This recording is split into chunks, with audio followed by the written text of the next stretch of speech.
Les travaux de construction de l'échangeur du Grand Carrefour Solibra environ 25 milliards 200 millions de francs CFA. Ce projet est le symbole d'amitié entre le Japon et la République de Côte d'Ivoire. Dans d'autres circonstances, c'est nous qui aurions pu faire un don à un pays asiatique. Prenons le cas de la Corée du Sud, un petit pays en Asie.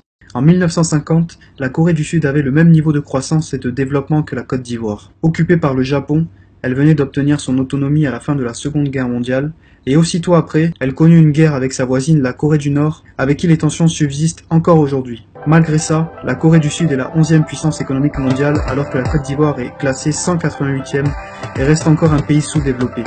Comment la Corée du Sud a-t-elle pu réaliser cet exploit, alors que c'était un pays sans vraie richesse, sans ressources naturelles ? La Côte d'Ivoire, quant à elle, avait pourtant bien commencé à partir des années 60 avec le père de la nation, le président Félix Houphouët-Boigny. Grâce au cacao, la Côte d'Ivoire a connu une croissance et un développement exceptionnels entre 1960 et 1980. On a appelé cette période le miracle ivoirien. C'est en partie grâce à cette source de revenus que le pays a été bâti. Mais c'est aussi à cause de cette même ressource que les difficultés du pays ont commencé quand le cours du cacao a chuté à la bourse mondiale.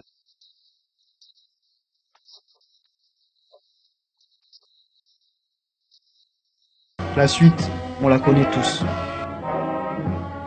1999, Général Gay arrache le pouvoir.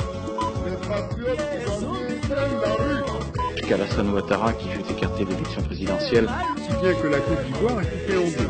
Tout à coup la fusillade commence. C'est une véritable situation d'anarchie.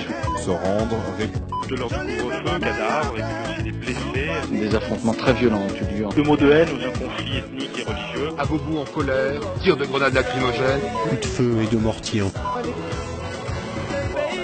De Laurent Gbagbo, des partisans d'Alassane Ouattara. Pourvu que nos enfants ne connaissent jamais ça. Côte d'Ivoire, quel avenir, quel lendemain. Et nous, citoyennes, citoyens, qu'est-ce qu'on fait dans tout ça? Pour commencer, nous n'avons rien à envier à personne. Dieu a béni notre pays. Nos terres sont extrêmement riches et fertiles.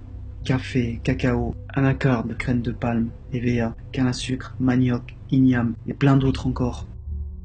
Concernant les sous-sols, nous avons de l'or, du diamant, du manganèse, du nickel, bauxite, cuivre, coltan, minerai de fer, et nous avons même de grosses réserves en gaz et pétrole. Et nous, qu'est-ce qu'on fait dans tout ça? Et nos usines et notre industrie, elles se développent jour après jour, elle grandit encore et encore, elle attire les investisseurs du monde entier qui créent des emplois, qui valorisent nos matières premières et nos produits locaux. Mais ce n'est pas assez. Et nous, qu'est-ce qu'on fait dans tout ça? Nos entrepreneurs tentent tant bien que mal de se lancer, de créer et d'innover. Certains réussissent, d'autres échouent. Mais beaucoup qui ont des idées nouvelles n'ont pas la chance et l'opportunité de pouvoir essayer. Manque de moyens et de soutien financier. Et nous, qu'est-ce qu'on fait dans tout ça? Nos intellectuels, nos ingénieurs et nos jeunes chercheurs qui ont la chance de pouvoir se former à l'extérieur et qui feront la Côte d'Ivoire de demain ne reviennent jamais. Mais pourquoi?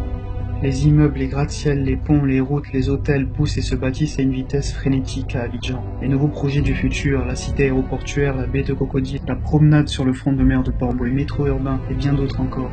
Mais beaucoup n'arrivent toujours pas à se loger décemment ou éprouvent encore des difficultés pour payer leurs factures d'eau et d'électricité. Et les villes de l'intérieur du pays peinent à se transformer et sont oubliées. Et nous, qu'est-ce qu'on fait dans tout ça? Dans un monde où tout va trop vite, où l'intelligence artificielle et la technologie numérique sont devenus des atouts primordiaux au développement, qui permettent l'accès instantané, le partage et la transmission de l'information, progressent pas à pas en Côte d'Ivoire. Mais comment font ceux qui ne peuvent s'offrir un smartphone, un ordinateur ou une connexion à l'internet? Et nous, qu'est-ce qu'on fait dans tout ça?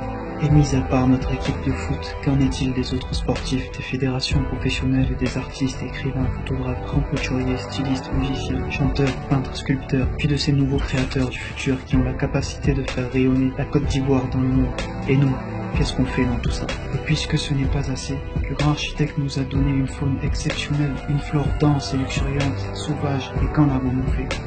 Des lagunes, des fleuves, des rivières, des montagnes, des cascades, des forêts, des savanes, des plages et des paysages à couper le souffle, qui auraient pu attirer et faire accourir les touristes du monde entier. Puis la Côte d'Ivoire a créé une diversité entre nous, différentes origines, différentes religions, langues, coutumes et traditions, qui auraient dû faire notre force, notre unité, notre différence par rapport aux autres pays. Mais au contraire, nous nous sommes divisés. Et ce n'est jamais trop tard. Et nous, Qu'est-ce qu'on fait dans tout ça? Qu'est-ce qu'on apprend et qu'est-ce qu'on laisse en héritage à nos enfants? La Côte d'Ivoire est merveilleuse. C'est elle qui a fait de moi celui que je suis aujourd'hui, et je lui rendrai tout ce qu'elle m'a donné.